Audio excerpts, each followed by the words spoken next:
kawula namung sademi kasambut kiraos katimah kalian Kang Sasmito sakeluarganipun sedaya. Anggenipun mugi rawuh panjenengan sedaya wonten ing mriki ingkang sepuh dipun suwuni jurunging rahayu ingkang wilujeng.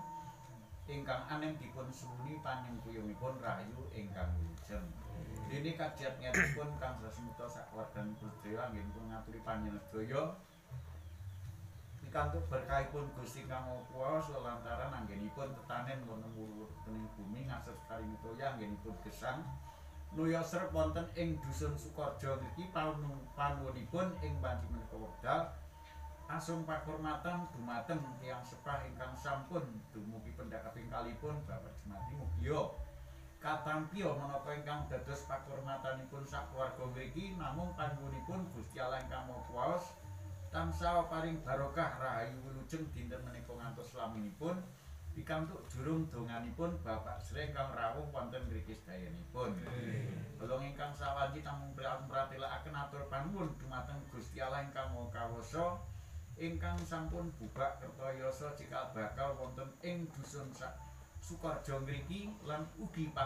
padaleman ingkang dipun dalemi wonten ing griyanipun Kang Sasmito mriki panuwunipun mugi sak keluarga mriki tansah maringa rahayu pinaringan rahayu wilujeng kalis ing sambikala katebihna saking sekating roh bilahi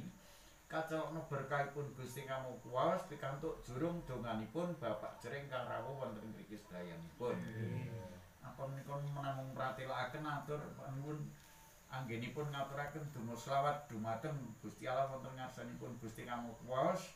ing wanci menika anggenipun kirim donga wonten ing gesangipun tiyang sepahipun Pak Jumati ingkang sampun ndungkap pendak kaping kalihipun mugi tansah binerkan dening Gusti Kang Maha Kuwasa kantuna lestantun wilujeng dumateng putra wayahipun ingkang tesih gesang wonten alam bebrayan wilujeng dinten menika ngantos laminipun pikantuk jurung donganipun Bapak Jering ingkang rawuh wonten mriki sedayanipun.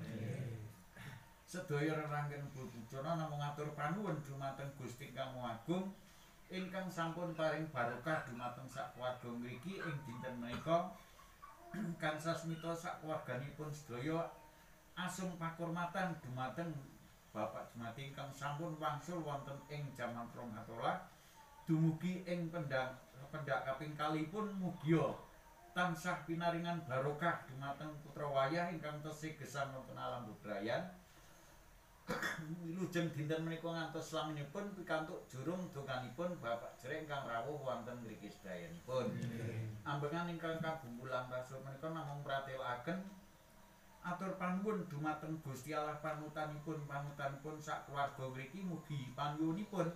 Gusti ingkang Maha Kuwasa tansah bantara pamomongipun wonten ing sak keluarga mriki supados anggenipun gesang wonten alam bebrayan tansah manggih rahayu wilujeng kacelakna berkahipun Gusti katebihna saking sekating roh bilahi pikantuk donganipun Bapak Jering ingkang rawuh wonten mriki sedayanipun. Sedaya rerangken bojo-bojana namung atur panuwun masrahaken anggenipun sarupagriyan sae salebetipun wangun sak njawinipun wangun salebetipun kikis sak njawinipun kikisipun sak keluarga mriki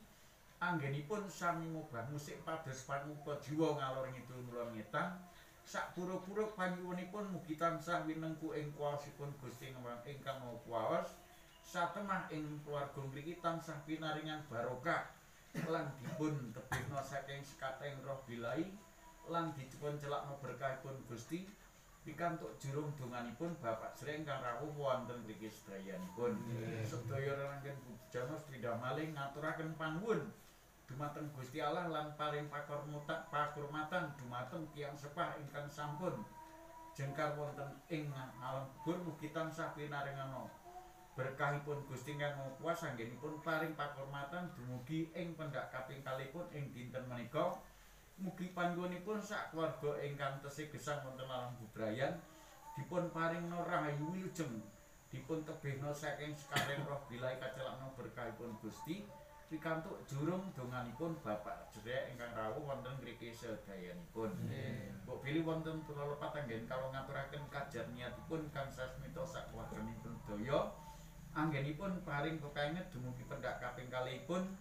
dumateng Bapak Jumating kang sampun sowan wonten ngarsanipun Gusti mugi sineksenan Bapak Sreng kang rawuh wonten mriki sedayanipun. Lan sumangga Bapak Sreng kang rawuh kita badhe paring urun pambiyantu donga mugi-mugi panulunipun sak keluarga ngriki anggenipun paring kekanget, paring pakurmatan dumateng tiyang sepah ingkang sampun wangsul wonten jaman rahmatullah mugi tansah pinaringan berkah. Donga kang miturut keyakinan kita piyambak-piyambak Pak nggih. Pamuji syukur konjuk wonten ngarsa paduka Gusti Allah ingkang Maha Agung, Gusti Allah ingkang cithak jagat saisinipun,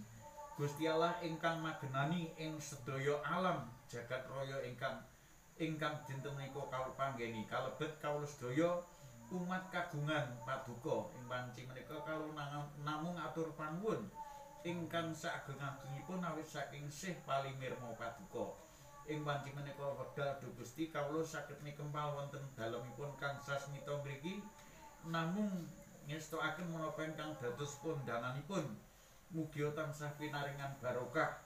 anggenipun paring pakurmatan dumateng tiyang sepah senajan to sampun namung awujud nanging pinangka putra-putrinipun sami paring pakurmatan mugi tansah kaparingan berkahipun Gusti. Lan ing wanci menika wekdal kawula ngadepi berkah pepanten saking kuwas paduka lumantar anggenipun akarya wonten ing keluarga mriki kangge sarana anggenipun atur panuwun dumateng paduka minangka pepengetanipun dumateng Mbah Jumati ingkang sampun wangsul wonten ing jaman rahmatullah dumugi pendak kaping kalihipun mugi tansah pinaringan berkah saking Gusti lan sedaya ingkang sampun kawula adepi sinarengan paduka sucikaken supados ing mangke kawula tampeni ndadosaken sehatipun badan gesang kawula sami. Kawula namung ndongaaken para sedherek-sedherek ingkang sami rawuh mugi tansah paringa barokah dumateng sedherek Islam ingkang sami nindakaken ayan jejibahan ibadah poso mugi tansah paringan barokah ngantos dumugi ing paripurnanipun lan ing wanci menika sepeda berkah paduka namung kawula tampeni wonten ing dalem asmanipun Sang Esa Rolah ngaturaken pamuji syukur menika. Amin. Sampun cekap Pak.